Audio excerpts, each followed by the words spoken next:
ang mga members po ng Church of God International ay nag-aanyaya sa inyong lahat para Members sa Church of God International dan kata miaƒe heva ng pag-aaral ng mga doktrina to xɔseme se nusɔsrɔ alo nusɔsrɔ tso miaƒe Tɔ Yesu Kristo ƒe sewo ŋuti. Nu ka koe nye sia nɔvinye amegbetɔwo ele nusrɔ̃ ge atso nu si nye Kristo ƒe sewo, Kristo ƒe miaƒe se si woɖo hena miaƒe ɣeyiɣi sia. Ɖe nu ewolia le eme, nuɖuɖu kɔkɔe eye gadzɔdzɔ ƒe ɖe eŋuti. Ɖe wɔwɔ ɖe Sabat la dzi le eme. Ɖe wònye Aƒetɔ Yesu Kristo ƒe se be wogbe halã, bɔluviwo kple lã bubuawo ɖuɖua. Mietsɔ kpekpe tɔxɛ sia hele miakpem. Ele mɔ kpɔm be miawɔ ɖeka kplim ne wòanye be didima le miame be yewoasrɔ̃ esewo. Mia Aƒetɔ Yesu Kristo ƒe sedede vavãwo. Mia adze egɔme ƒe dzinu ewoa ƒe ŋkeke etɔ̃a me le ƒe sia me. Dzo ɖa le ŋdi ga 11 me Ghana ƒe gaƒoƒoa nu keke la nedze edzi na mi katã.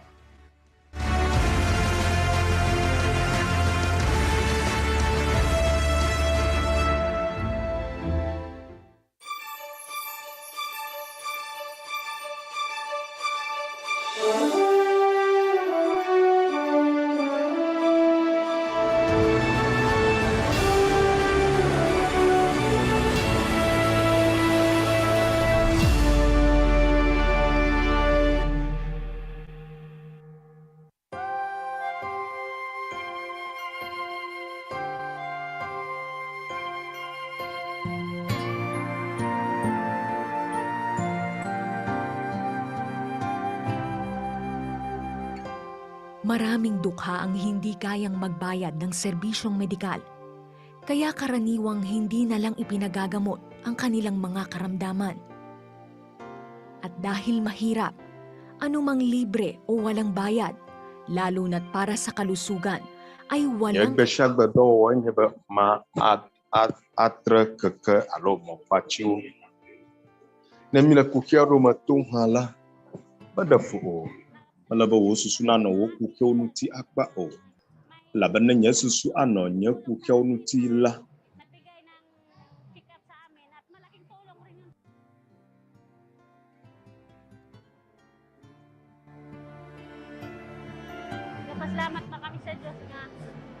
Miawo mi le akpe dam na Mawu be ame aɖe va kpe ɖe mia ŋuti. To mia dzi la, miete ta mɔ ale be woakpe ɖe mia ŋuti le miaƒe dɔlényawo me.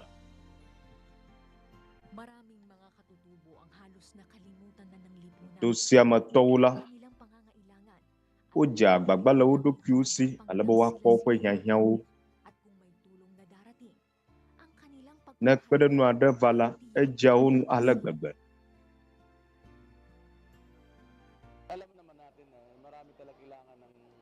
Minye bena ame geɖewo hiã nenem ƒe subɔsubɔdɔ sia godo kpeɖeŋu si tsona afi sia medena na wo o.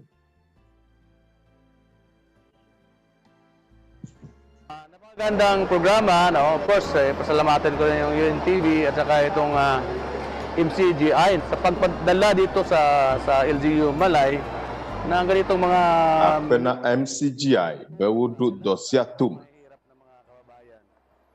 Wote wɔ nunana kpe ɖe ame bubuwo ŋuti, hiãtɔwo ŋuti.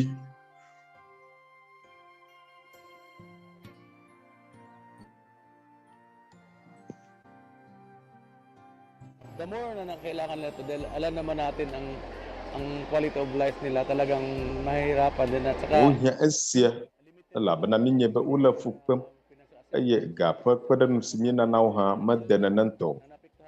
Eka nu si ne li vevietɔ dzele si edɔvɔ sia gblẽ ŋu le mia ŋuti. Le nyateƒe míate ŋu ana woƒe hiahiãwo katã o. Yeta esia kpeɖenu gã wònye na wo. Ame aɖewo la, ehiã tu wo abe ame siwo le towo dzi ene. Tsike nyawo kple woƒe aɖunyawo nenema ke esiwo hiã na ŋutilã kple luʋɔ la sia. Sumata esia ehe akɔfafa vɛ ŋutɔ.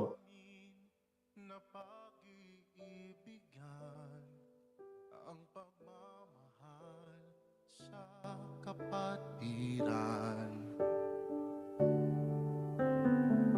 Aming masusunod iyong kautusan kung kami sa tuwina ay magtutulungan. Masaya po ang aking darama dahil Di jom to an labana nyama teng pok pumala. Nana podo na sia puma bima. Ba mia akpada mia no bia magba to no tila unto siama. nakita ko na Ay magpo alesio homi unto. pinaunlakan din lang Esme MCGI kpaula uva. salamat din ako sa Diyos ko na nakarating dito. Bala akpa hadan na mau ba MCGI ba afisia ba pada amesu la abamiau halanti. O amesu sinu tetema lebo aplachi kple nyanya bubau o.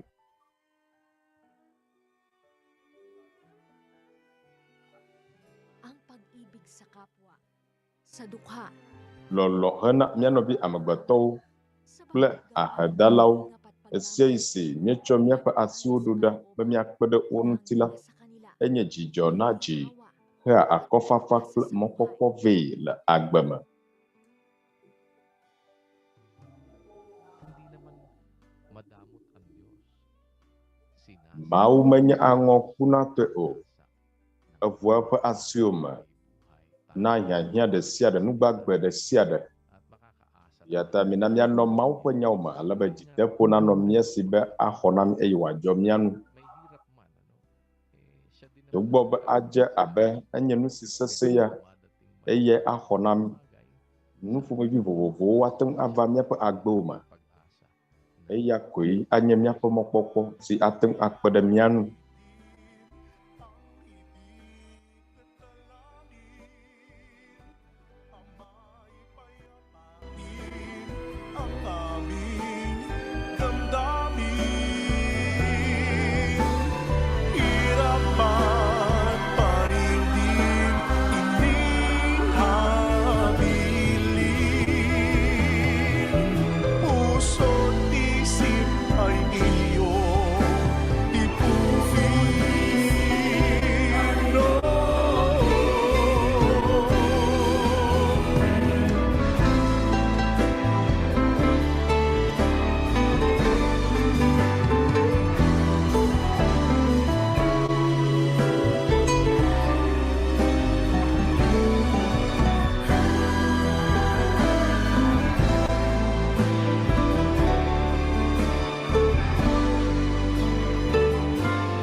At dalangin ang maipayapain ang aming damdamin.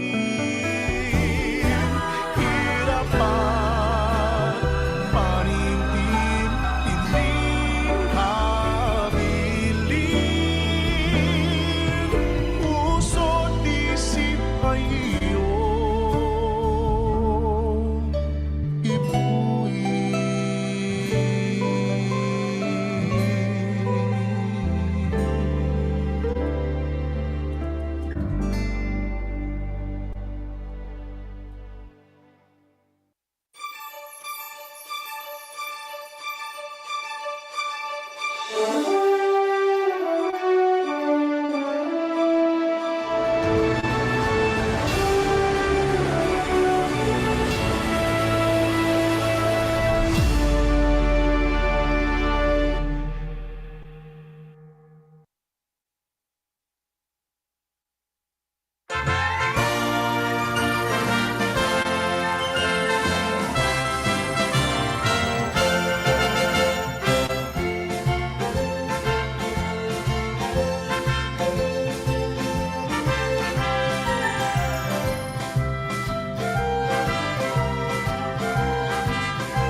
Sumatin po ang kapayapaan ng Panginoon sa lahat po ng aming mga taga-subaybay. Apatola penutipapanan no anye primi.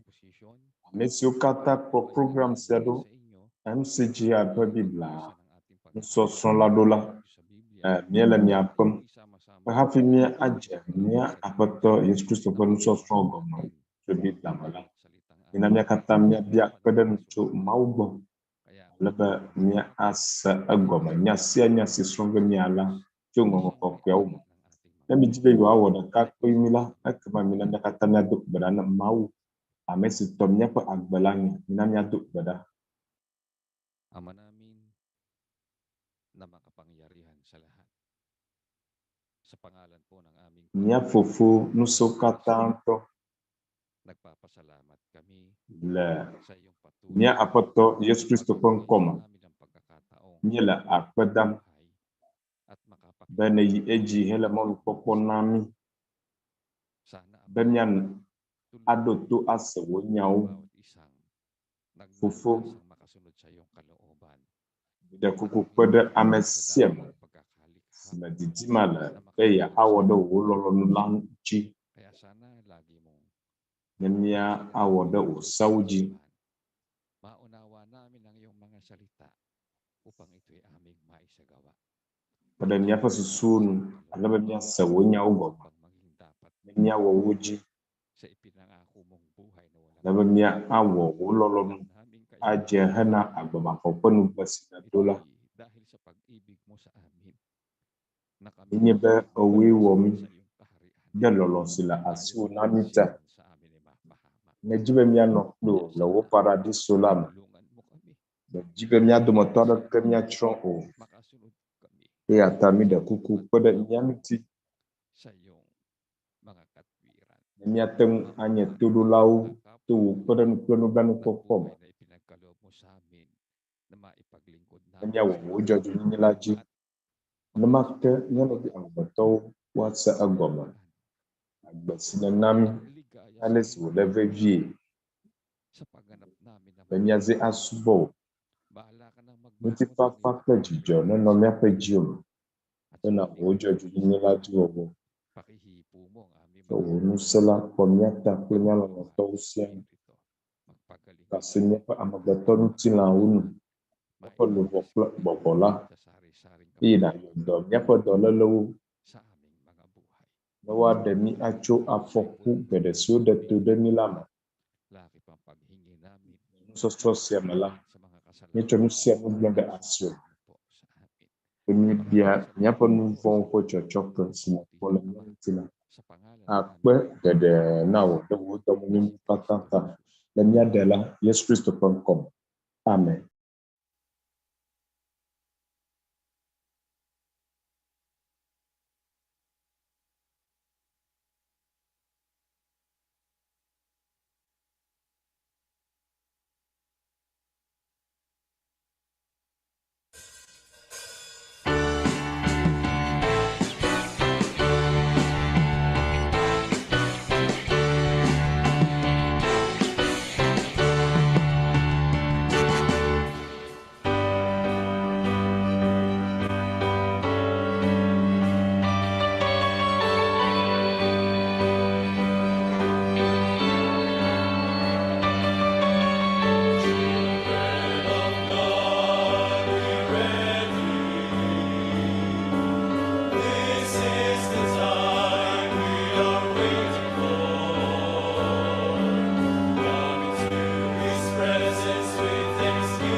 Biblia ang sasagot, itanong mo kay Soriano, ang kapayapaan po ng Diyos Ama. Biblia ado anu bia Nɔviŋutsu Eli Soriano. Mau kple mia aƒetɔ Yesu Kristo ƒe ŋutifafã nenɔ anyi kple mi le fie sia me. Fia gaƒoƒo ka mi nye le miaƒe Biblia ƒe nusɔsrɔ le mia gbɔ ɖom o. Le xexea ƒe akpa vovovo siwo me mi le Filipi kple fi bubuawo sia. Wole miaƒe nukɔ sem le xexea ƒe akpa vovovo. To internet dzi, nemake satellite siwo zã mi le la dzi. Alebe miate ŋu ana anya xɔse si le mia si le Mawu ƒe ha la me.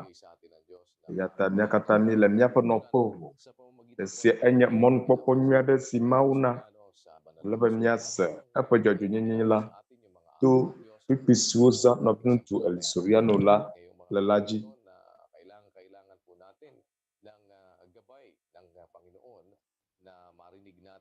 Míehiã Aƒetɔ la ƒe ametakpɔkpɔ le ɣi sia me.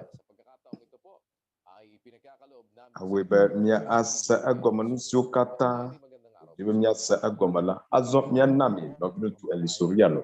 Dɔ na wo Nɔviŋutsu Eli. Dɔ na mia nɔvia amegbetɔwo le xexea ƒe akpa vovovoawo le Filipi nuto me. Kple ame siwo le Juda, ame siwo katã le miakpɔm kura le miaƒe website wo dzi. Mie le vi ɖe kpɔ ge atso me tso nu siwo srɔ̃ mi le la nu. Elabena enye nane si le vevie ŋutɔ be miawo la gbɔgbɔme ƒe nyɔnyɔ nanɔ mia me. Alo gbɔgbɔme ƒe nudzɔnɔnɔ nanɔ mia me. Nɔviŋutsu Daniel, meɖe kuku xlĩ. Korintotɔ ƒe agbalẽgbã tawi 5:34. Mizu moxexitɔwo vavã eye migawɔ nu vɔ̃ o. Elabena si madzemadze Mawu le ame aɖewo me. Nukpedodo mi ta megblẽ ɖo. Nyanya se Paulo gblɔ. Egblɔ be mizu moxexitɔwo vavã. Ame aɖewo la wodɔ alɔ le dzɔdzɔenyenye me. Gbɔgbɔme ƒe vevie nyenye mele wo me o. Vevietɔ ame siwo mexɔ Mawu dzi se o. Ena susu tso eŋuti le anyigba ʋuʋu le Haiti. Eye ahomuya ƒoƒo sesẽ aɖe ƒo. Le ema megbe la,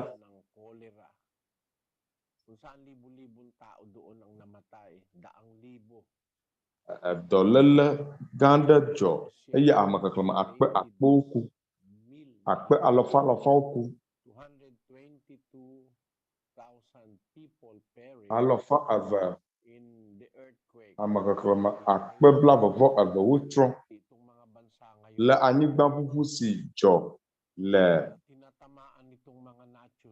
Haiti nuto me.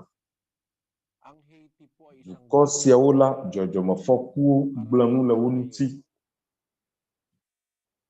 Haiti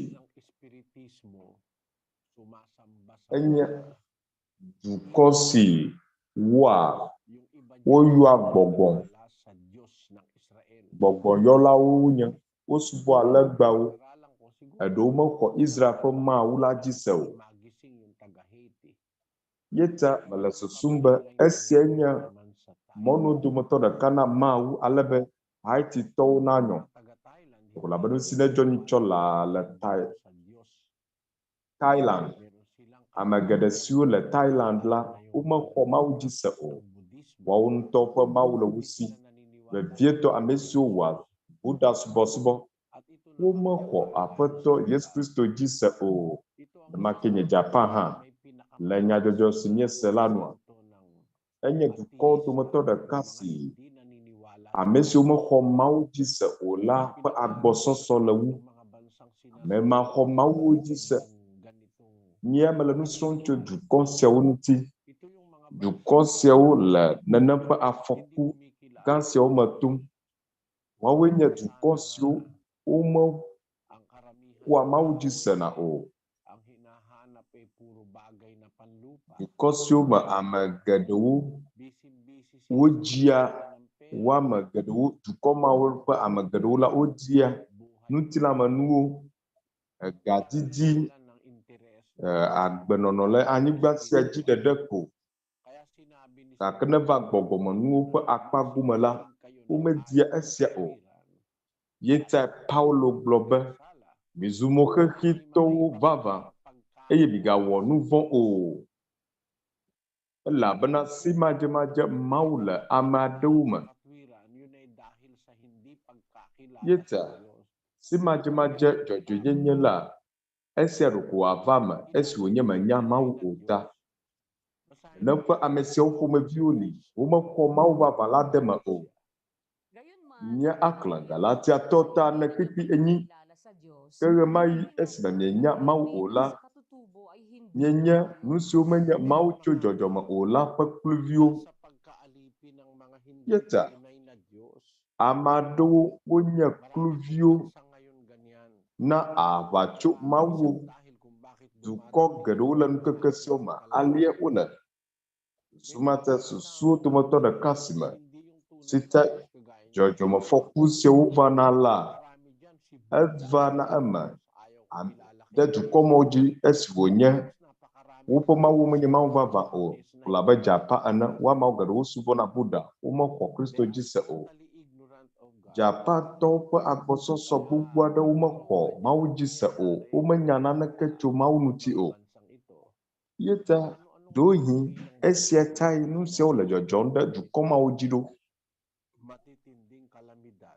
Dukɔ ka ƒomevie nye dukɔ ka ƒomevie afɔku siawo dzɔ aɖewo dzi ale gbegbe. Ye susu si ko nyame kpɔ le wo ŋuti nye be nu sia dzɔ aɖewo dzi siwo mexɔ Mawu dzi se o ta. Gake eɖewo hã Mawu le wo si la, menye Mawu vavãe le wo si o. Ta ɖeka kpikpi blaeve-vɔ-ɖekɛ yi ɖe blaeve-vɔ-atɔ̃lia Romatɔwo. Eya ta esi wònye wonya Mawu hafi, gake womekafunɛ abe Mawu ene o, ke boŋ woƒe tamesusuwo zu dzaka eye woƒe dzi mase nugɔmewo to viviti la. Eye woɖɔli Mawu magblẽmagblẽ la ƒe ŋutikɔkɔe la bena wòaɖi ame gbegblẽ kple xeviwo kple lãfɔnuwo kpakple nutatawo ƒe nɔnɔme.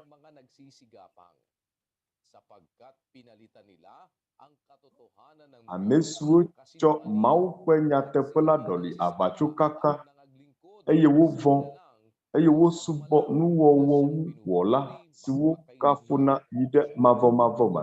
Amen.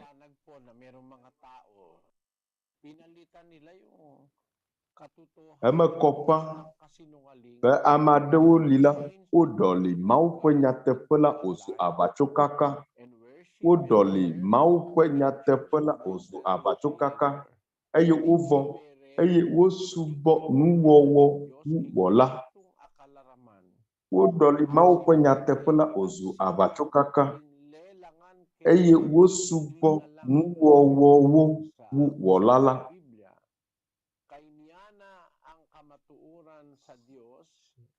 Le gbegɔmeɖeɖe bubu aɖe me, woɖɔli Mawu ƒe nyateƒe la yi ɖe aʋatsokaka me eye wovɔ̃ eye wosubɔ nuwɔwɔwo wu wɔla la. Ame siwo kafuna yi ɖe mavɔmavɔ me. Amen. Biko la nɔ gbe me. Ame siwo tsɔ Mawu ƒe nyateƒe la ɖɔli aʋatsokaka.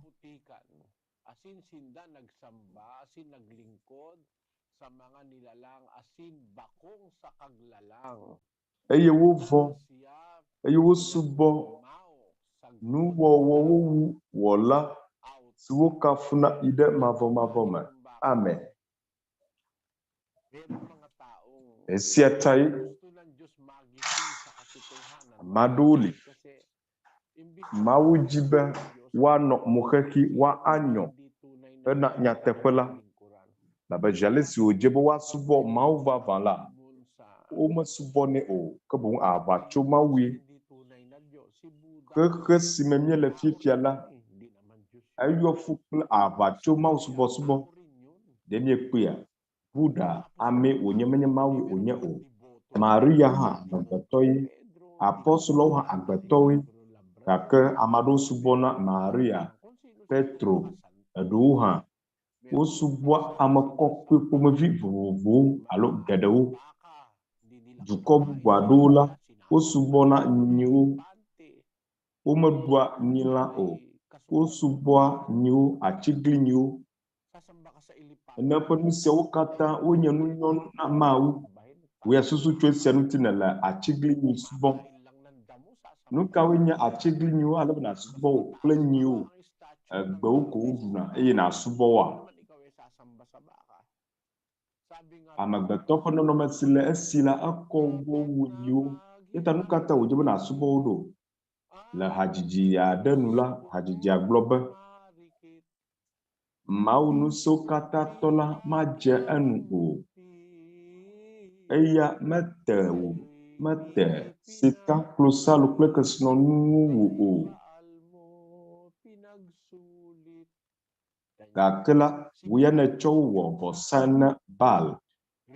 Ekpea Baal la aʋatsomawoe wònye, kpetatae. Nɔnɔmetatae legbae.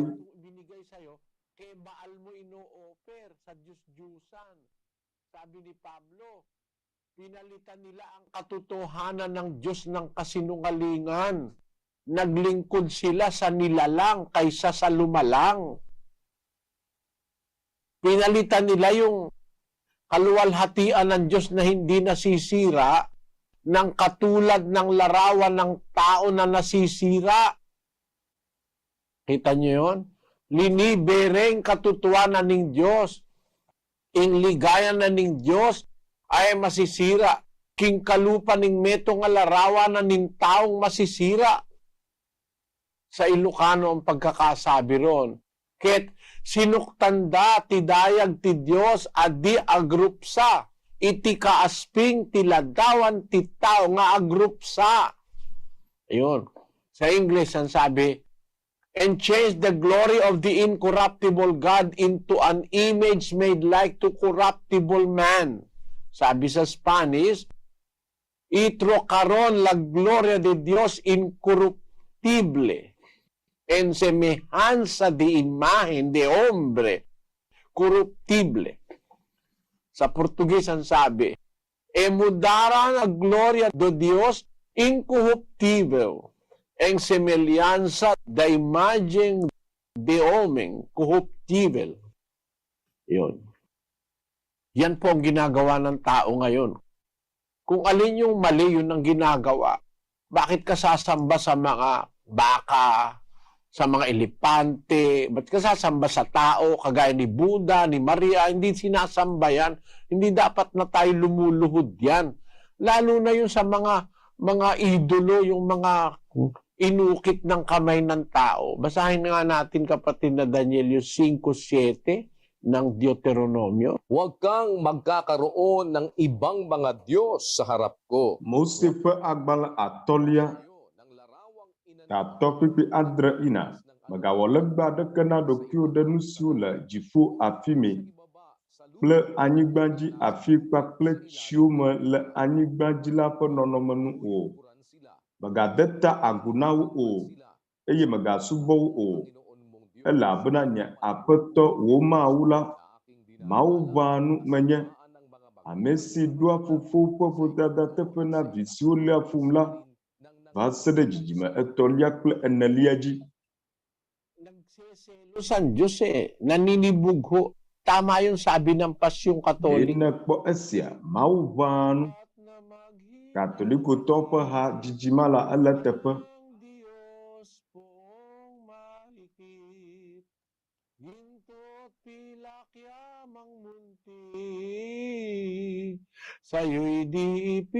Mawu nu siwo katã tɔ la madze enu o.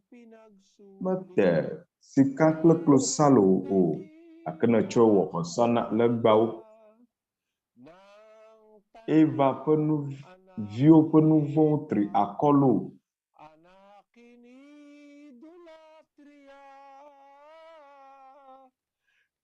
wonye trɔ̃subɔlawo ƒe viwo, trɔ̃subɔviwo, wosubɔa nu sia nu ɖe sia ɖe.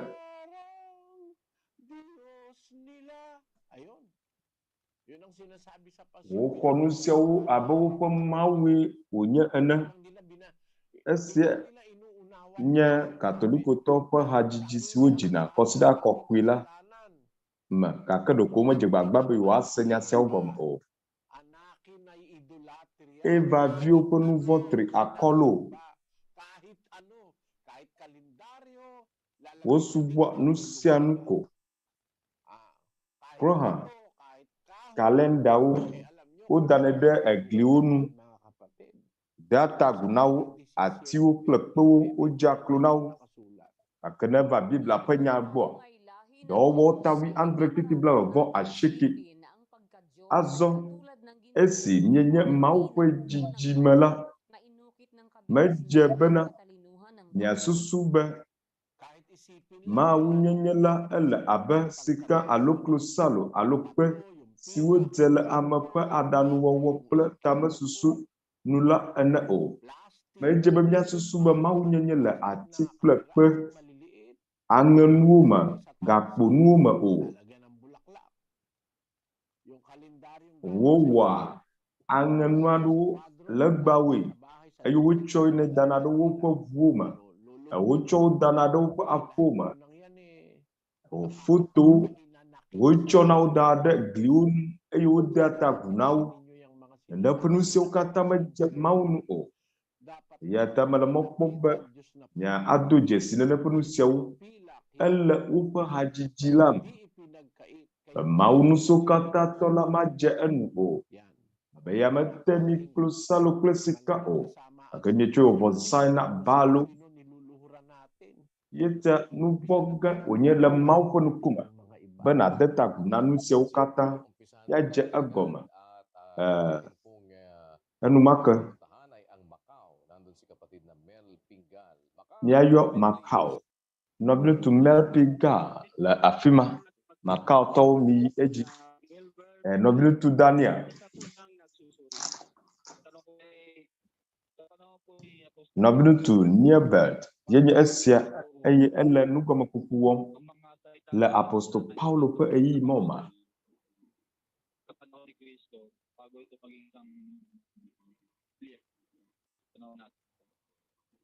Alam mo kapatid, ang isinulat ni Pablo ay Enya nɔviŋutsu nu si Paulo ŋlɔ la wonye nu siwo wòkpɔ eye wòse labe ale sie apɔstolowo ŋlɔa nui abe woawo ŋutɔ wokpɔe eye wosi. Nɔviŋutsu Daniel miaxlẽ Yohanes ƒe agbalẽ gbãtɔ 1:1 yi ɖe 4. Nu si míekpɔ eye míese la, míeɖea gbeƒãe na miawo hã. Be miawo hã miado ƒome kpakple mí eye míaƒe ƒomedodo la li kple Fofo la kpakple Via Yesu Kristo. Eye míeŋlɔ nu siawo ɖo ɖe mi bene miaƒe dzidzɔ nayɔ fũu. Yeta nu si apɔstolowo ŋlɔ ɖi la, woawoe wokpɔ eye wose. Azɔ nu katã nu si wokpɔ eye wose ɖo labe menye amewo katãe ateŋu akpɔe o, asi o. Elabena ame siwo dze hena nua ŋɔŋlɔ la, woawo kpɔe eye wosi. Le English gbe me la, woyɔ wo be aɖasefowo. Miaxlẽ dɔwɔwɔwo ta wo kuku 34 29 yina. Eye míawoe nye ɖaseɖilawo le nu siwo katã wòwɔ le Yudatɔwo ƒe anyigba dzi kple Yerusalem la ŋuti. Ame si hã wowu to ehehe ɖe ati ŋuti la me. Yake Mawu fɔ ɖe tsitre le ŋkeke etɔ̃a gbe eye wòɖi fia le gaglãgbe. Menye dukɔ blibo la katã o, ke boŋ eƒe ɖaseɖila siwo Mawu tia ɖi xoxo. Mi ame siwo ɖu nu eye mieno nu kpli le eƒe tsitre tsitso ame kukuwo dome megbe. Yeta apɔstolowo gblɔ be yewo nye ɖasefowo hena nu siwo katã wòwɔ la Yeta wokpɔ eteƒe be wowi afɔ tso ame kukuwo dome le ŋkeke etɔ̃lia dzi eye woɖi fia menye na anyigba katã o ke boŋ ɖaseɖilawo míawo ame siwo ɖu nu kpli nonu kpli esi me wòfɔ tso ame kukuwo dome megbe. Yeta apɔstoloawo wokpɔe eye wose nu si Kristo wɔ. Apɔstolo 12 gbãtɔwo gake Paulo la ɖekoe wòva nye apɔstolo emegbe. Gake la ekpɔ eteƒe be nyateƒe Kristo la efɔ tso ame kukuwo dome vava. Labe eya enye amewo dometɔ ɖeka siwo wu Kristotɔwo. Dɔwɔwɔ tabla 22 kpikpi 4. Eye meti mɔ sia yome va se ɖe kume ke henɔa ŋutsuwo kple nyɔnuwo sia blam eye metsɔa wo dea gaxɔme. Paulo enye Yudatɔwo dometɔ ɖeka siwo ti Kristotɔ nyenye subɔlawo dome yome eye enye be wowu Kristo. Enye be wokla Kristo ɖe atsitsoga ŋuti labe le fo Kristotɔwo eɖe fu na nɔviawo. Ŋutsuwo kple nyɔnuwo mekpɔa nublanui na wo o. Akplɔa wo de gaxɔme eye eɖe mɔ be woawu ame bubuawo. Esia nye yometiti si Paulo wɔ na Kristotɔwo eye Paulo nye be Kristo ku ɖe atsitsoga la nu elabe enɔ hamea yome tim. Ɖeka la enɔ zɔli zɔm alo enɔ afi aɖe yim eye Aƒetɔ Yesu Kristo ɖe eɖokui fia.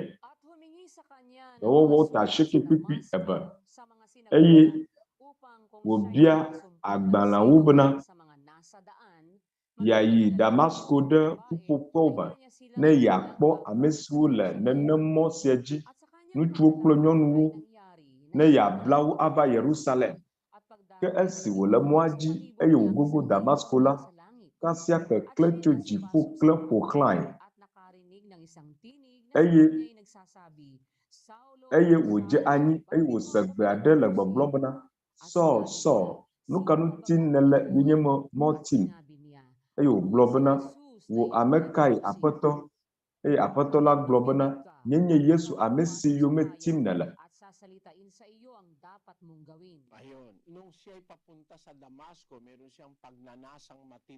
Tsitre eye nàyi ɖe dua me eye woagblɔ nu si na awɔ la. Paulo didima le eme ŋutɔ be yeade gaxɔme Kristotɔwo. Yeta le eƒe mɔa dzi na Damasko la, Aƒetɔ la ɖe eɖokui fia. Susumatae wògblɔ le Korintotɔwo ƒe agbalẽ gbã 9:1 la. Ɖe nyemenye apɔstolo oa? Ɖe nyemenye ɖokuisime oa? Ɖe nyemekpɔ Yesu Kristo mía Aƒetɔ la oa? Menye miawoe nye nye dɔwɔwɔ le Aƒetɔ la me oa? Ebia Korintotɔ be ɖe menye apɔstolo menye oa? Ɖe nyemekpɔ mía Aƒetɔ Yesu Kristo oa? Yeta Kristo ɖe eɖokui fia Paulo 15:5 eye bena Kefa kple ame 12 koe eye megbe la eɖe eɖokui fia nɔvi siwo wu ame 500 la zi ɖeka, ame siwo dome geɖewo le agbe va se ɖe fifi, eɖewo le alɔ dɔm. Emegbe la eɖe eɖokui fia Yakobo. Wo katã megbe la eɖe eɖokui fia nye hã abe fugege ene. Elabena enye suetɔ le apɔstoloawo dome, ame si medze be woayɔm be apɔstolo o, elabena meti Mawu ƒe ha la yome.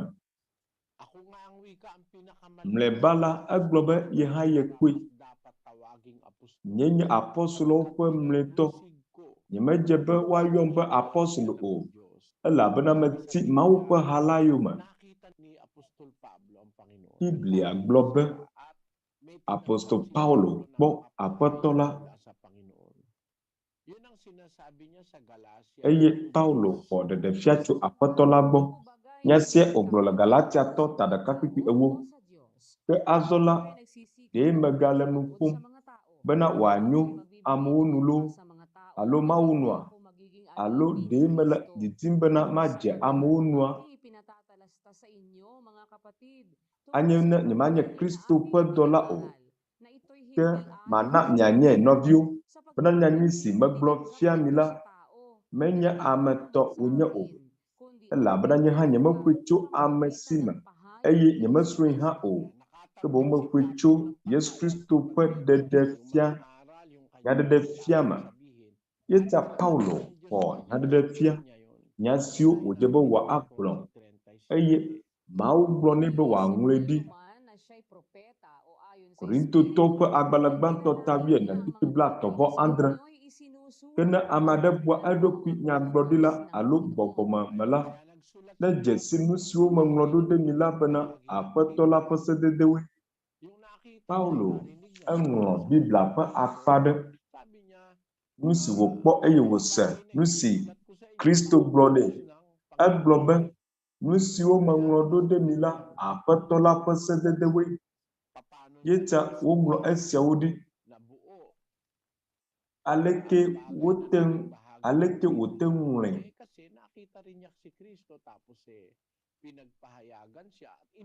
Elabena wokpɔ Kristo. Kristo ɖi fie. Gblɔ nɛ be wòaŋlɔ nu si wòkpɔ la. Ye nya sia matsɔ ɖo enu na wò nɔvi. Azɔ nyayɔ Legazpi City, Nɔviŋutsu Daniel gbɔ. Tso Albai. Aƒetɔ ɖe le afi sia katolikotɔ yi. Nye biabia nye be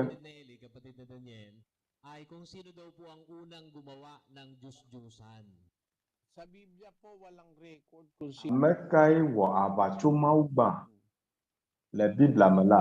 Womeŋlɔ naneke ɖi ame si wɔ alegbagba o. Elabena legba geɖewo li, aʋatsomawu geɖewo li amewo wɔ, gake wobe ŋlɔe ɖi ame si wɔe gbã o.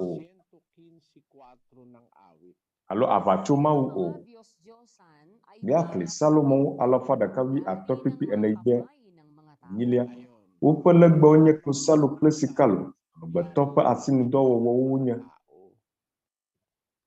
Woƒe legbawo wowɔe kple amegbetɔ ƒe asiwo.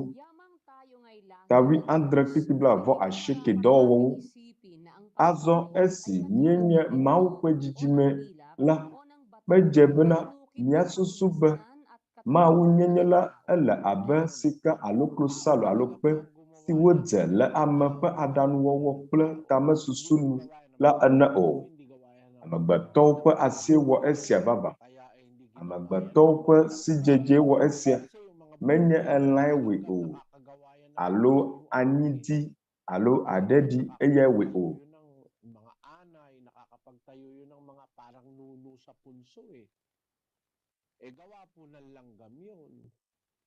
Baba kple anyidi alo ɖeɖiwo wowɔa wo ŋutɔwo ƒe do nu si me woanɔ. Gake la legba siawo amegbetɔwo ƒe asiwo wɔe. Ɖekoe womeŋlɔe ɖe Biblia me. Ame si ne wɔe gbã o.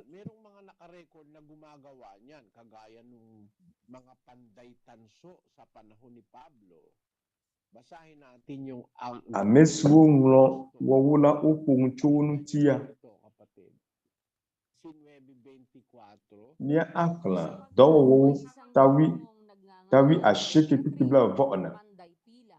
Elabena ame aɖe enukɔe nye Demetrio, klosalo nutula, ame si tsɔa klosalo tsɔa gbedoxɔwo na Diana.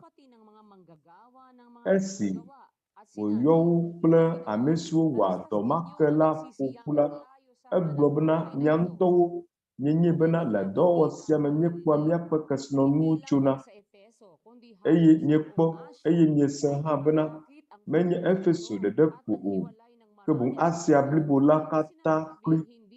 Paulo sia ƒui ɖe ame geɖewo nu eye wòtrɔ woƒe tame le gbɔgblɔm bena asiwo wowɔ kple esiwo wɔ kple asiwo la menye Mawu o. Paulo yɔ ame ale be Demetrio. Yeta nukɔ si Demetrio nye mebe mayɔe na tɔgbeyovi nye o. Nukɔ dometɔ ɖeka si woyɔ le Biblia me la yenye Demetrio. Eya akɔblinutsu lae wònye. Eya la ewɔa etsua le Diana ƒe teƒe ma. Yeta nukɔ si nye Diana hã yemedzi be matsɔe na ɖeviwo o. Gake la womeŋlɔe ɖi ame siwo wɔ legba sia gbã o. Nu ɖeka ɖe si míate ŋu aka ɖe edzi le la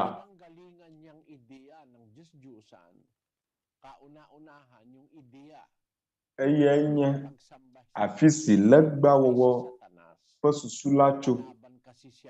Gake godo la aʋatso Mawu subɔsubɔ afi si wòtso la Satanae elabena eyae nye Mawu ƒe ketɔ. Eyae le ŋusẽ dem amewo me be woasubɔ legbawo. Ele amewo klãm ɖa tso Mawu subɔsubɔ gbɔ. Ele nu fiam amewo be woasubɔ legbawo. Legba subɔsubɔ la enye gbɔgbɔ si tso Satana gbɔ. Elabena eya etsitre ɖe Mawu ŋuti. Yo akpe geɖe. Azɔ míayɔ Lawa City, Nɔviŋutsu Kerese, ƒomfã. Lawa City nye sia. Medrɔ ɖe nye sia gbɔgbɔyɔla ye. Urubano. Ye nye esia. Nye biabia nye be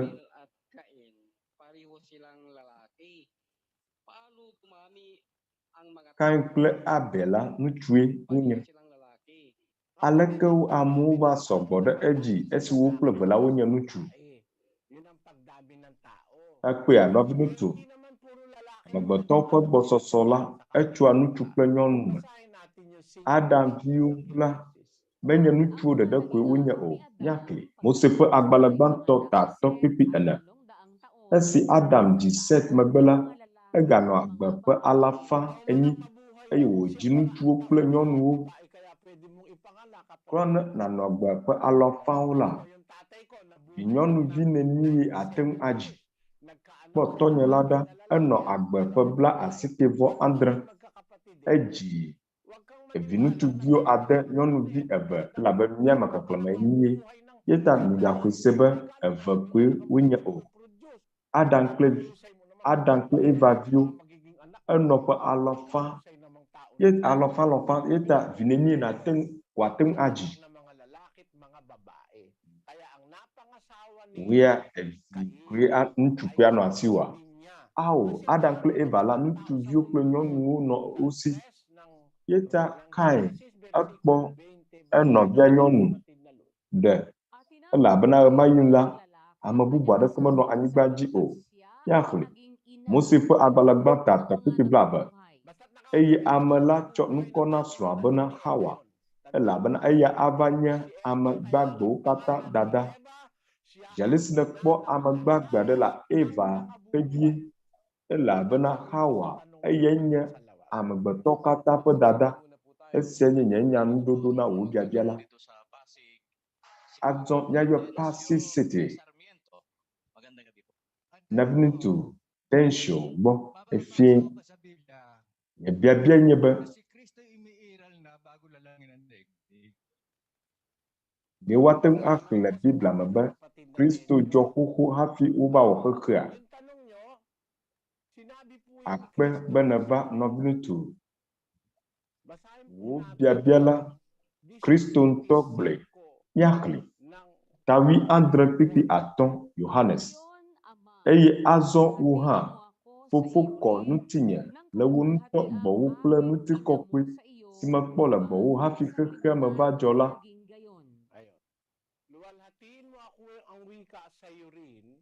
ng kaluwalhati ang aking tinamo sa iyo, bago ang sanlibutan. Ko nu tinye le wo ŋutɔ gbɔwo kple ŋutikɔkɔe si mekpɔ le gbɔwo hafi xexe me va dzɔ la. Yeta Kristo la ekpɔ ŋutikɔkɔe tso Fofo la gbɔ xoxo hafi xexe me va dzɔ. Kpekpe geɖewo le Biblia me le kpe ɖom edzi. Efia meƒe anyinɔnɔ hafi wòva zu amegbetɔ. Míaxlẽ. Yohanes 8:40. Ke azɔ la, míedi be yewoawɔm nye ame si gblɔ nyateƒe si mese tso Fofo Mawu gbɔ la na mi. Abraham mewɔ esia o. Esime Yudatɔwo dzi be yewoawui wole kpe ƒumee la, Kristo gblɔ be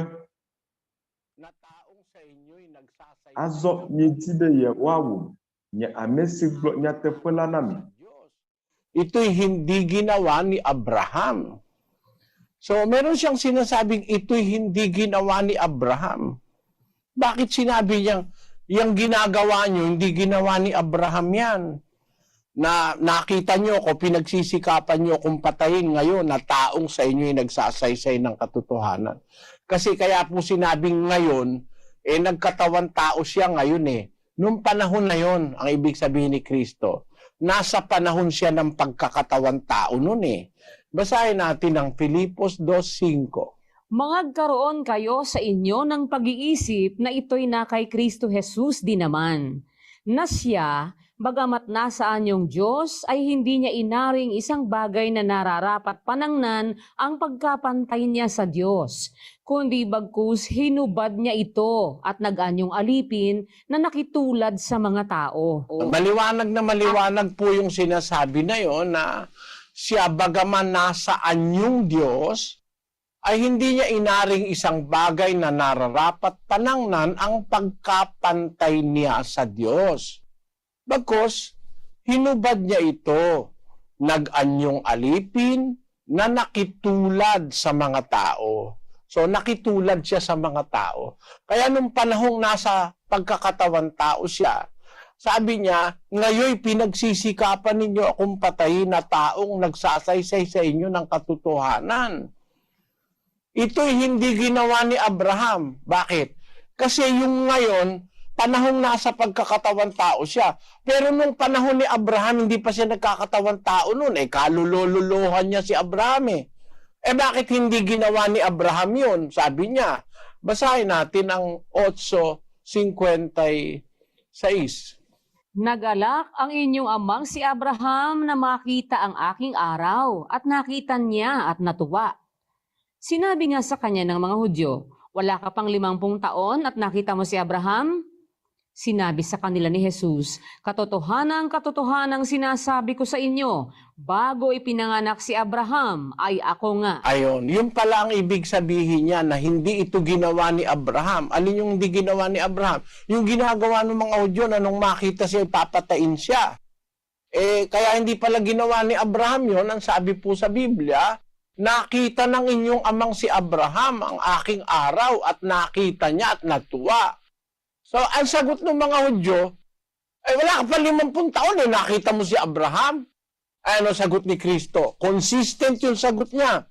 Katotohanang sinasabi ko sa inyo, bago ipinanganak si Abraham, ay ako nga. Basahin nga natin sa English kung paano in-translate yan. Your father Abraham rejoiced to see my day. He knew I was coming and was glad. The Jewish leaders, you aren't even 50 years old. Sure you've seen Abraham? Jesus, the absolute truth is that I was in existence before Abraham was ever born. Ayun. Sinasagot yan sa atin yung katanungan ng kapatid na umiiral na ba si Kristo bago pa ipanganak sa laman? Ang sabi sa Biblia, bago pa nilikha ang daigdig, sabi po sa Biblia, bago pa ipanganak si Abraham, ay ako nga sa Biblia. At doon sa Living Translation the absolute truth is that I was in existence before Abraham was ever born. Kaya kung maiintindihan po natin, kapatid, na nung si Kristo'y nagkatawang tao, gusto siyang patayin ng mga Hudyo. Sabi niya, ngayon, nung panahon na yung nasa katawan tao siya, ay pinagsisikapan ninyo akong patayin na taong sa inyo'y nagsasaysay ng katotohanan na aking narinig sa Diyos. Ito'y hindi ginawa ni Abraham. Nung nakalipas, hindi ginawa ni Abraham yon. Nakita niya ang aking araw, natuwa siya. Sagot ng mga Hudyo, wala ka pa 50 taon, nakita mo na si Abraham. Sinasabi ko sa inyo ang katotohanan, bago ipinanganak si Abraham, ay ako nga. Ibig sabihin, bago pinanganak si Abraham, nauna na siyang ipinanganak. Bago ipinanganak si Abraham, ako nga. Nauna na siyang ipanganak kaysa kay Abraham. Sino naman ang nanganak? Sa 2:7 ng awit. Aking sasaysayin ang tungkol sa pasya. Sinabi ng Panginoon sa akin, ikaw ay aking anak. Sa araw na ito ay ipinanganak kita. Ayon, sa araw na ito ay ipinanganak kita. Sasaysayin ko ang pasya, sabi ng talata. Ikaw ay aking anak. Sa araw na ito ay pinanganak kita, sabi ng Panginoon sa akin. Sabi niya. Sino ba yun? Sa 5:4 ng Hebreo. At sino man ay hindi tumatanggap sa kanyang sarili ng karangalang ito, liban na kung tawagin siya ng Diyos na gaya ni Aaron. Gayon din, si Kristo man ay hindi nagmapuri sa kanyang sarili upang maging Kristo. Kundi yaong sa kanya ay nagsabi, ikaw ay aking anak. Namaka Kristo ha, macho nutkokwe na ado pibene yanya nunolaga o kabo amesi glone bena inya nanya egbe mejiwolai yeta Kristo oglena ba vinya nanya egbele mejiwo ekaye esiajo ekaye fufula ji Kristo fufula ntoji ekaye ojo dodo tablato pipi ena amekalia yijifo gadiva ameka loyade asifuma ameka blachide avoma ameka do anyigba pe mlenu kata chitron ankode eyi aleke uyonana ya enye afi wavado kekha gom anyila amesi do kekha gom anyila le esi ankode ya nkode enye Ateŋu agble le Biblia kwe nyanu yeta hafi At nagkatawang tao ang verbo nyase Yohanes blom kada ka pipi ena eye nyala trozu nutila eye wono anyi lenya tuma eye mekpo akon ti kokwe abetenu di si ojichu fua bola pon ti kokwe ena eye amanu bokle nyate po yefu mikpo nyala pon ti kokwe la abe tenuvisi ofuaji ena tenuvie onye elabena eye fufulaji nukate fufulaji do elabena mawunteji Yohanes tada kakipi enyi badaka makbo mawuga daka yipo o tenuvi sila fufua komala eye glefiami yeta bilatu fufula koma bala fufula pa akome ono yeta Yohanes blope na goma jejama nyalali eye nyalali kle mawu eye nyalanye mawu eye kle mawu eli na goma jejama yeta ano fufula pa akom nsi dokpe ejibe fufula gbe ochoa dako laba alesi ode eva to adam ene akele Kristo pe akpaja fufula pe akom ono ejo ple fufula la agbamavolama eye fufula ji yeta eyan tope nonomale esi azo uyebe fufula pe tenuvila nukai do kpe eji be ŋɔŋlɔ kɔkɔewo wole gbɔgblɔm be evi la tso fofo la gbɔ. Míaxlẽ Yohanes tawi etɔ̃ pipi etɔ̃. Esi Yesu nya bena fofoa tsɔ nuwo katã de esi eye bena Mawu gbɔ wòtso va eye wògale Mawu gbɔ yi ge la, eya etso Mawu gbɔ. Mele abe amegbetɔ si tso anyigba me ene eye wòagagbugbɔ ayi anyigba me o. Kristo ya etso Mawu gbɔ yeta ayi Mawu gbɔ.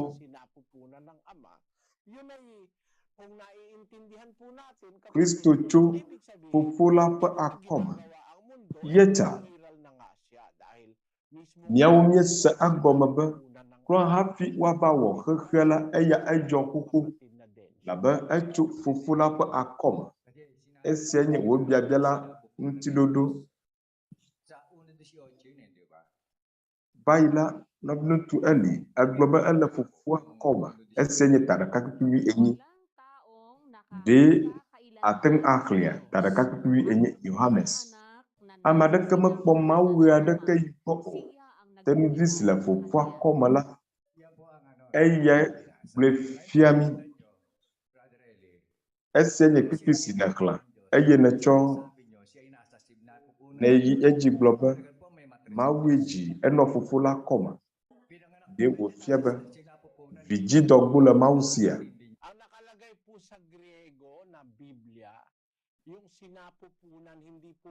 Ekpea le Hela Biblia me.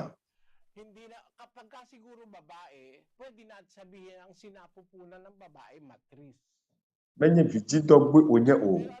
Nyɔnu ne nyɔnue wònye agblɔ be nyɔnu ƒe dɔgbo gake le Hela ƒe Biblia me. Na Mawu la woyɔe be bɔsɔm. Ekpea Abraham akɔme le esi nyakli. Hebritɔ ta andre kpekpe atɔ̃. Levivi siwo xɔ nunɔla nyenye la se le woawo hã si bene woaxɔ nuwo ƒe ewolia tso dukɔ si nye wo nɔviwo si me le se la nu. Wònye Abraham ƒe alime woawo hã wodo tso hafi.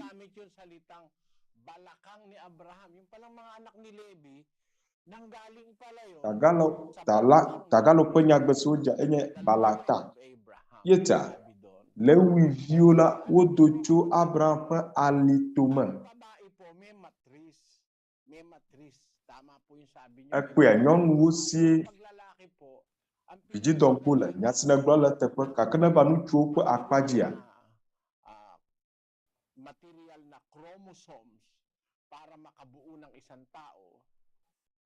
Nanggagaling sa lalaki, nanggagaling yon from the loins. Yung internal ŋutsu ƒe ŋutsume tsilevi la edoa tso ŋutsu ƒe alitome. Afi si eƒe ŋutsumelẽvi la doa tso na.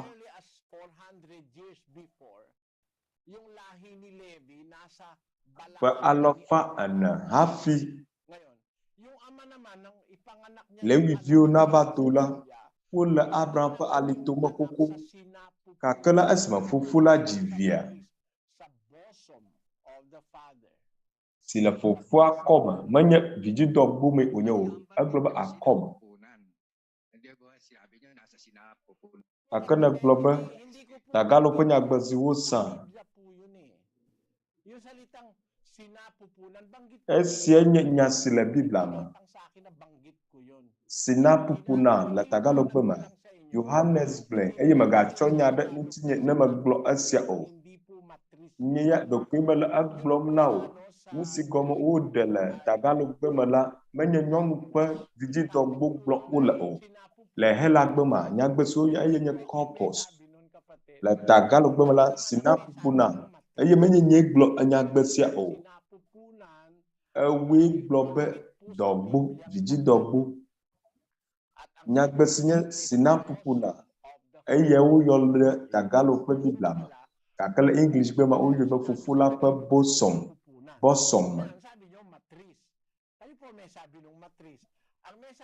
Azɔ egblɔ be dada ƒe vidzidɔgboe ewoe gblɔ ema.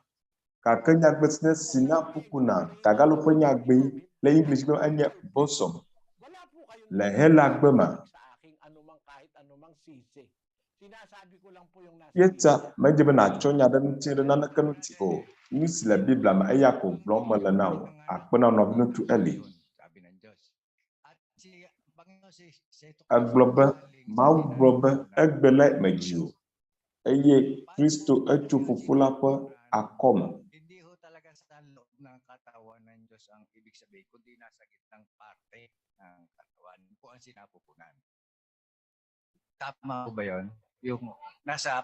Nyagbesine si na ƒuƒona la enye nane si le dodome. Mawu ƒe dodome ɖe sia ne yɔ be akɔme. Kung atin pong titignan sa wikang English yung bosom sa ne wanye be miadi English fe nyagbesi nye bosom. Bosom eƒe gɔmedede la le amegbetɔ ƒe akpadzi la enye ŋutsu ƒe akɔta. Esie nye bosom ƒe gɔmedede. Ŋutsu ƒe akɔta alo nyɔnu ƒe akɔta.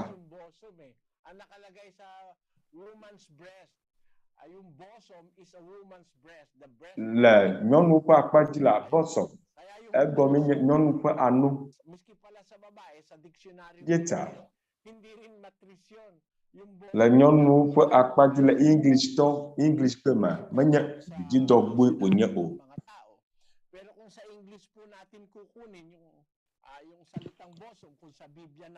Esie wogblɔ le amegbetɔ ƒe nyadzigbalẽ la me. Gake ne na aɖe egɔme le English pe ma. Yohanes 3:3 gblɔ be Kristo tso Mawu gbɔ eye agayi atrɔ ayi Mawu gbɔ. Nya siawo la Mawu gbɔ wotso. Kristo ƒe nɔnɔme la ŋutɔ la fofo la gbɔ wotso. Miawo ya miate ŋu aɖe egɔme akpa si wotso na fofo la o. Elabena miawo ya mienye kɔte ale si fofo la ƒe nɔnɔme la le o. Mate ŋu axlẽ le Biblia ƒe akpa ɖeke be klo le Mawu si o. Nyemenya o. Ake mexlẽ be edzi, ŋɔti, nuku, eto, asi le Mawu si. Asibide le Mawu si.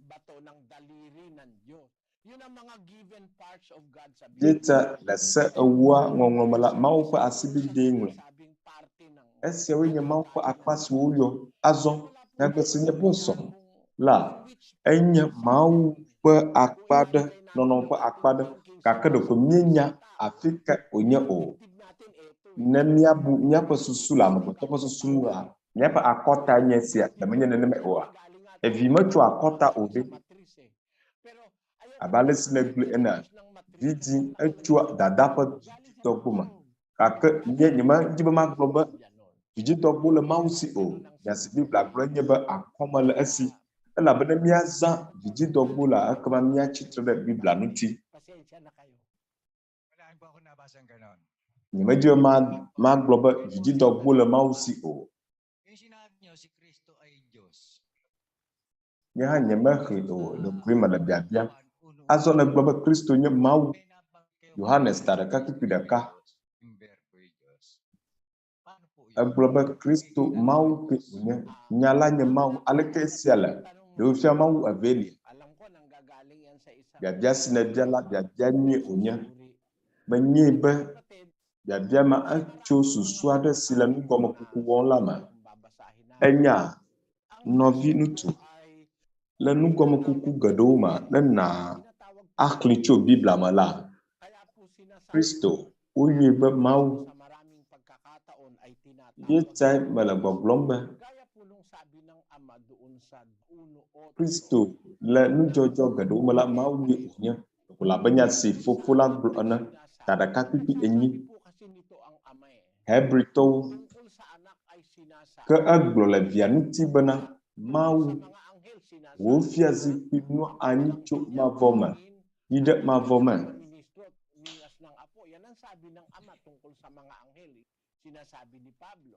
Pero pagdating sa anak, tungkol sa anak, sinasabi, Etsɔ eƒe dɔlawo ke egblɔ le via ŋuti bena fofo la le nu ƒom le afi sia. Egblɔ le via ŋuti bena Mawu wò fia zikpui nɔ anyi tso mavɔ me yi ɖe mavɔ me.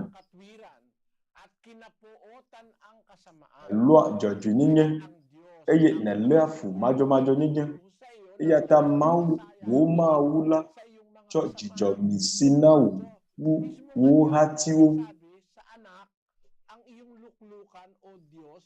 Mawu ŋutɔe le esia gblɔm na via be Mawu wò fia zikpui nɔ anyi tegbetegbe. Esia Mawu gblɔ tso via ŋu. Elabe nya si wògblɔ na Mawu dɔla la ene, Mawu dɔlawo ŋuti ene be wonye ya xoxo eye wòtsɔ eƒe subɔlawo wɔ teƒe aɖe ke gblɔ le via ŋuti be Mawu wò fia zikpui nɔ anyi. Azɔ kuxe si le ame bubuawo ŋuti nye be ke ɖe wòfia Mawu eve lia. Fofo la enye Mawu eye vi la enye Mawu.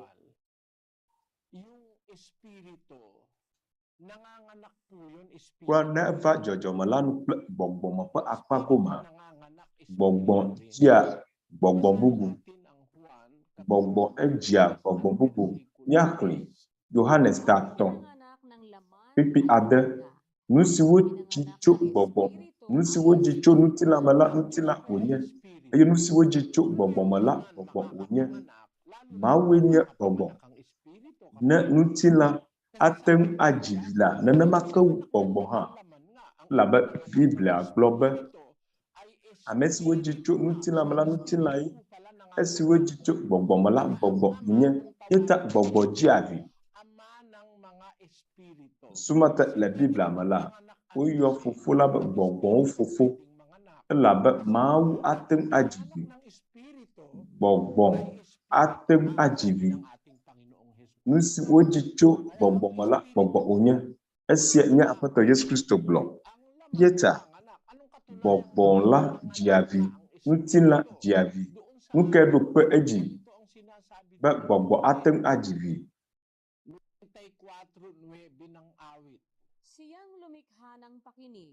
Salomowo 94, pipi 90. Eya ame si wɔ to ɖe mase nu oa. Eya ame si wɔ nuku ɖe makpɔ nu oa.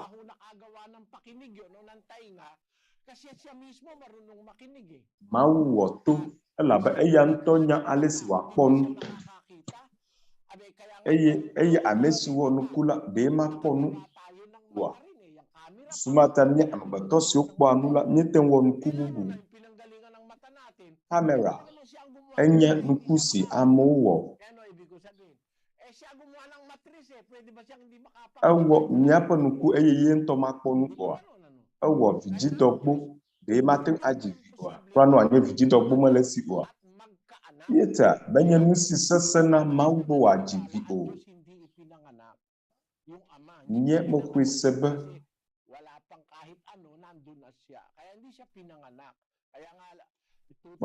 be evi la fofo la dzi. Nye metsitre ɖe nufiafia ma ŋuti. Katolikotɔ ƒe nufiafia ma be Maria nye Mawu dada. Elabena le Biblia me la, gbɔgbɔ Ateŋu adzi vi. Le nene ƒe susu manua, ne Mawue dzi vi la, ekema míateŋu axɔ nyateƒe ɖe ade me be Kristo fofo la dzi la, Mawu wònye. Elabe amegbetɔ ene ne dzi vi la, amegbetɔ ye. Kura ne ɖevia menya kpɔ o hã, ame ye wònye. Ame aɖewo dzi vi la meɖi amegbetɔ o. Elabe mekpɔ ame aɖe ɖi atiglinyi le TV aɖe dzi. Mele susum be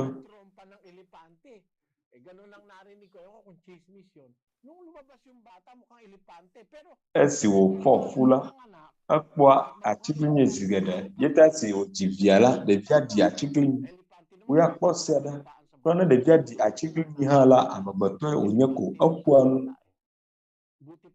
nye mese atiglinyi aɖeke ƒoa nu o.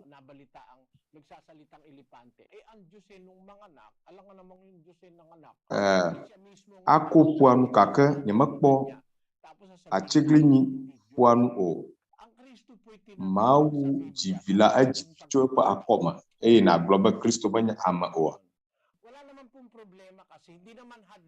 Le Biblia ƒe nudzɔdzɔ geɖewo me la, woyɔ Kristo ƒe Mawu. Esia meke mɔ nye nyateƒe la o. Bena evi la fofo le dzi.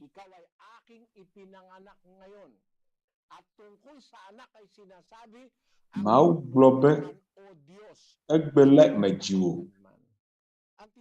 Mawu wo fia zikpui nɔa anyi tso mavɔ me yi ɖe mavɔ me. Kristo ŋuti wòle egblɔm ɖo. Nu sia dzi nye xɔse le Biblia me.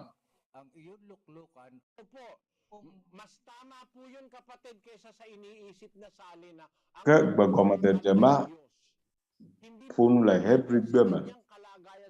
Ele teƒe Mawu wo fia zikpui nɔa anyi wu be wo fia zikpui nye Mawu o.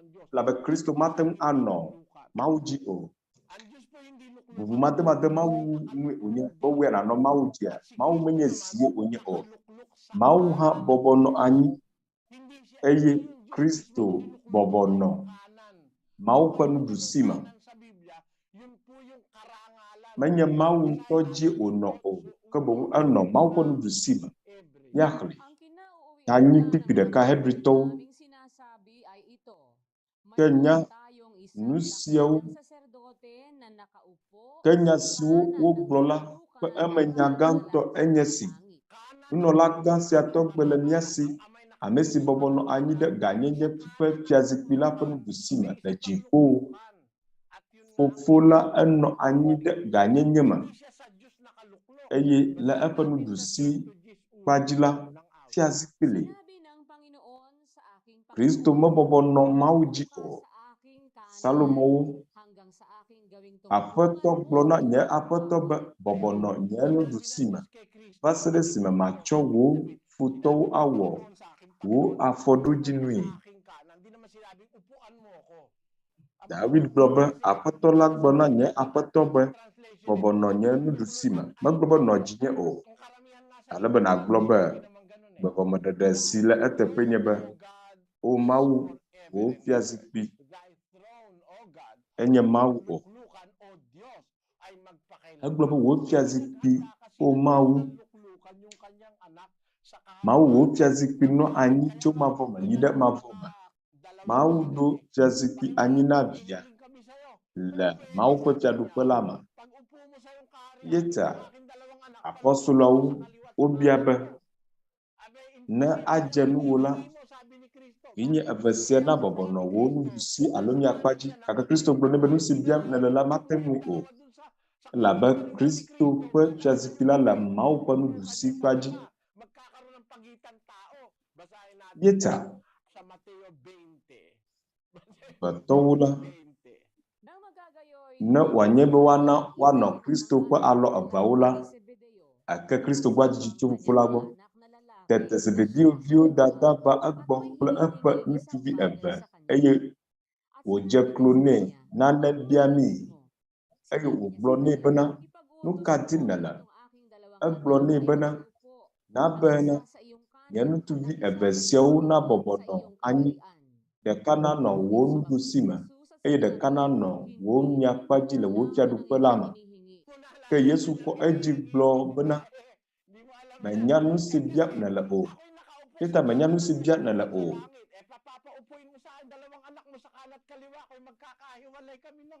Nye mebɔbɔ nɔ fiazikpui la dzi le dziƒo eye nana viwo evea nanɔ nye axadzia.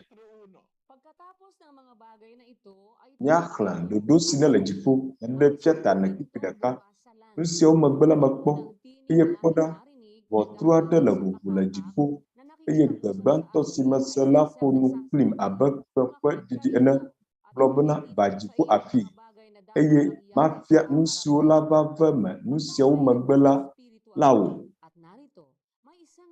Eye enumake menɔ gbɔgbɔ la me, eye kpɔ ɖa, woɖo fiazikpui anyi ɖe dziƒo, eye ame aɖe bɔbɔnɔ edzi, eye ame si bɔbɔnɔ anyi la ŋuti le abe yaspi kpe kple sardis kpe ene, eye anyi evɔ si ŋuti kɔ.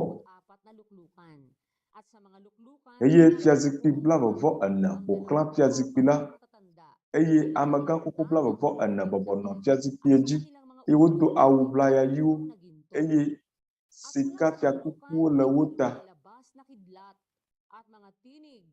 Eye dzikedzo kple dziɖegbewo kple kpeɖiɖiwo do tso fiazikpui la me, eye dzokakati andre le bibim le fiazikpui la ŋgɔ.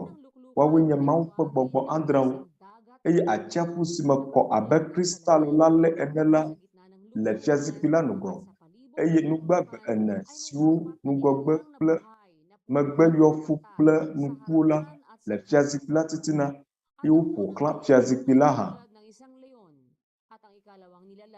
Eye nugbagbe gbãtɔ le abe dzata ene, eye nugbagbe evelia le abe ŋutsu ene, eye nugbagbe enelia ƒe mo le abe ame ƒe mo ene, eye nugbagbe enelia abe hɔ̃ si le dzodzom ene. Eye adrelia, eye aʋala ade li na nugbagbe enewo dome ɖe sia ɖe, eye nuku yɔ wo ŋuti kple wo me fũu, eye womekpɔ dzidzɔzã kple keli o, hele gbɔgblɔm bena kɔkɔe kɔkɔe enye Mawu Ŋusẽkatãtɔ, eye nugbagbeawo le ŋuti kɔkɔe kple bubu kple kafukafu kple akpedada tsɔm na ame si bɔbɔnɔ fiazikpui la dzi, ame si le agbe yi ɖe mavɔmavɔ me. Ekema amegã xoxo blaeve-vɔ-eneawo tsoa mɔ anyi ɖe ame si bɔbɔnɔ fiazikpui dzi le la ƒe ŋkume.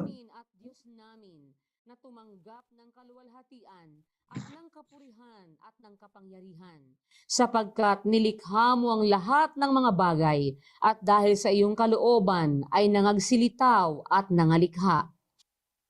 Lumundag ka sa 5:6.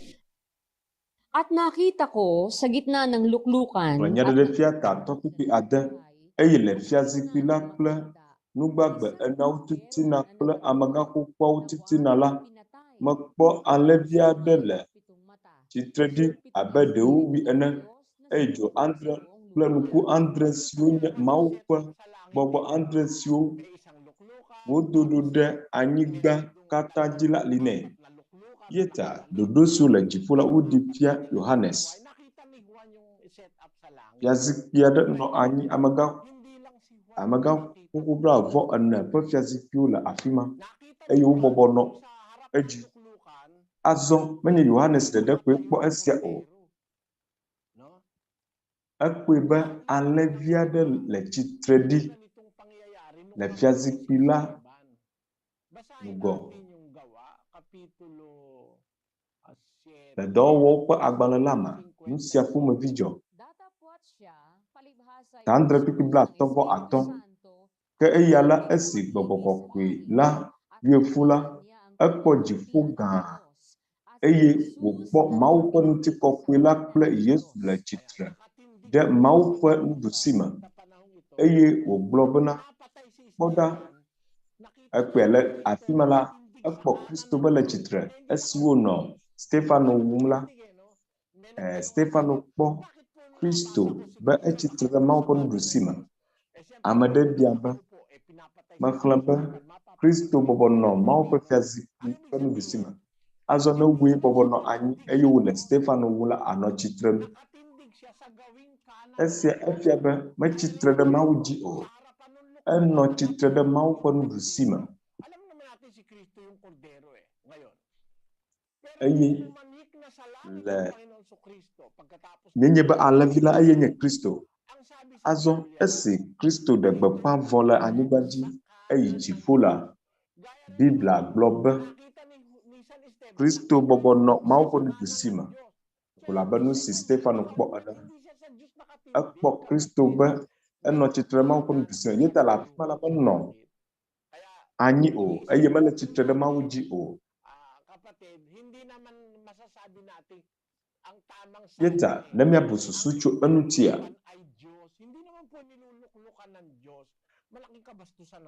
tem agblɔe nam be Mawu ƒe eƒe fiazikpui eye nye Mawu o. Elabe nu sia mele teƒe be wòabɔbɔ nɔ Mawu dzi o. Kolositɔ 3:1. Azɔ ne wofɔ mia kple Kristo ɖe tsitre la, ekema midi nu siwo le dziƒo, afi si Kristo bɔbɔ nɔ anyi ɖo le Mawu ƒe nuɖusi me.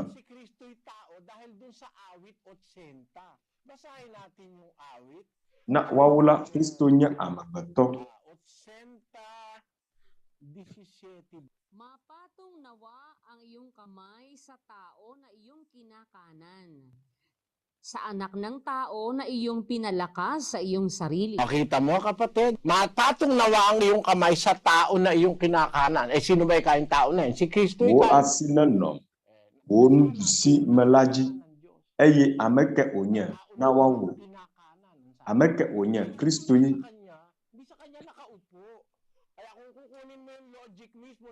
Eya la mebɔbɔ nɔ Mawu dzi o. Mawu ƒe nuɖusi ye wònɔ. Ye ta ne nakpɔ susu si le Biblia me la, magblɔ be Mawue nye eƒe fiazikpui la o. Nye mexɔ edzi se gbegɔmeɖeɖe si gblɔ be Mawu wo fiazikpui la nɔ anyi. Ye ta le akpa sia gome mi dze miada akpe na Mawu gbagbãgba be wona mi mɔnukpɔkpɔ be miagblɔ miaƒe xɔse ƒe nutinya na miawo hã. Na mia nɔvi amegbetɔwo eye mieda akpe na miaƒe amedzroawo kple mia nɔvi siwo katã wɔ kpe ɖe nu la be miete ŋu wɔ Biblia ƒe nusɔsrɔ̃ sia na ame siwo nɔ ka dzi kpli mi le xexea katã me to internet kple satellite dzi tɔwo.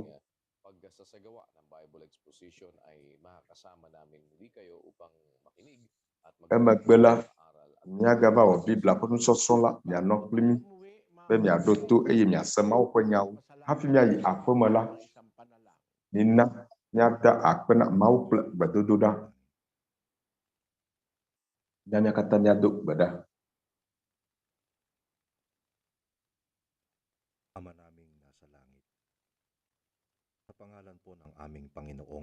Mia Fofo si le dziƒo, le mia Aƒetɔ Yesu Kristo ƒe ŋkɔ me, Fofo ake la míele akpe dam na wò,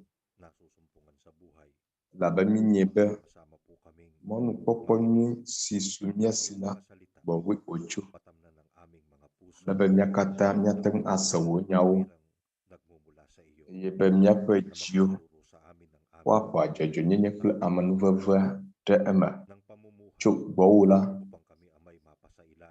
Esia afia mi ale si dze be mianɔ agbe, alebe mianɔ wò ŋusẽ me. Bena míaƒe agbe la, Fofo, ɖe kuku yra mia nɔvi amegbetɔwo.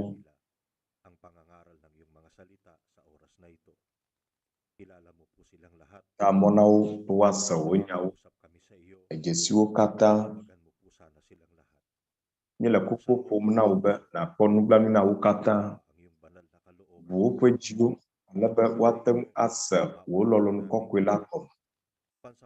Le agbe sia me la, na míase egɔme be míanɔ xexe sia me ɖaa o. Míanɔ xexe sia me ɣeyiɣiwo katã o. Susu aɖe tae nèwɔ mi ɖo. Ye tae ale si mɔnukpɔkpɔ su mia si la, míawɔ enutidɔ. Míaƒe dziwo naʋu, alebe míate ŋu awɔ ɣeyiɣi la ŋutidɔ. Mɔnukpɔkpɔ ɖe sia ɖe si nèna mi, eye menye agbe sia me ɖeɖe o.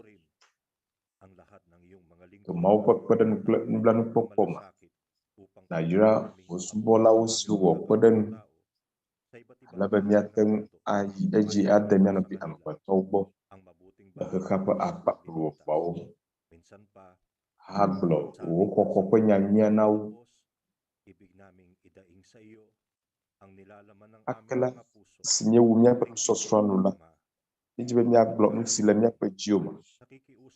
Fofo mi ɖe kuku to na ase luʋɔ ɖe sia ɖe si le koko ƒom na wo le nublanuikpɔkpɔ bia tso asiwò la. Míehiã wò le míaƒe agbowo me. Le ɣeyiɣiwo katã me la, akasi míaƒe amegbetɔɖutilawo nu. Yɔdɔ ame siwo le dɔ lém. Ɖɔ kuxewo ɖo. Ye nàʋu wo asiwo. Ana míaƒe hiãhiãmi gbe sia gbe. Sia ŋutifafa si tso gbɔwò la nanɔ mía si kple dzideƒo le míaƒe dziwo me. Fofo akpe geɖe na wò le mía Ɖela Yesu Kristo ƒe ŋkɔ me. Amen.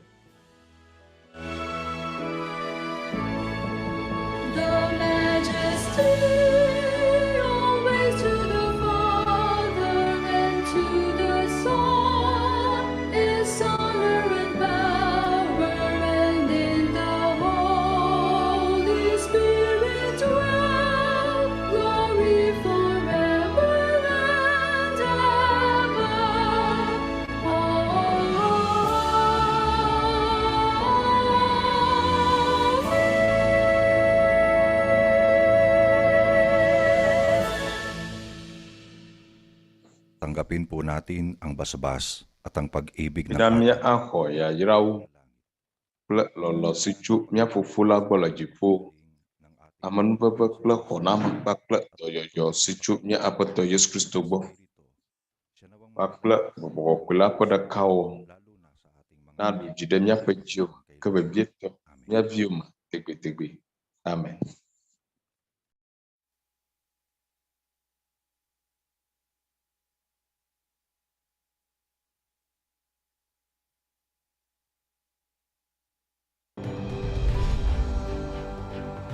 Muli po kaming nag-aanyaya sa Akela míele mía ame sia ame kpem be mía awɔ ɖeka kpli mí hena míaƒe dzutoƒo xɔseme se nusɔsrɔ̃ me.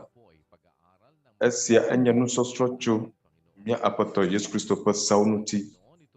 Ne Aƒetɔ la lɔ la, mía adze akpa bubu aɖe gɔme le ƒe Dzinuasiekea ƒe ŋkeke etɔ̃a dzo ɖa anye Ghana ƒe gaƒoƒoa ŋuti ga 11 me. Le mɔkpɔm be to Aƒetɔ la ƒe kpeɖeŋu kple nublanuikpɔkpɔ me la, mía awɔ ɖeka kpli mí ahase mía Aƒetɔ Yesu Kristo ƒe sewo siwo míaxlẽ tso Gbɔgbɔ Kɔkɔeawo me la. Aƒetɔ la nenɔ kpli mí eye ne Mawu lɔ, mía akpɔ mía nɔewo le nusɔsrɔ̃ sia me. Keke la nedze edzi na mía katã.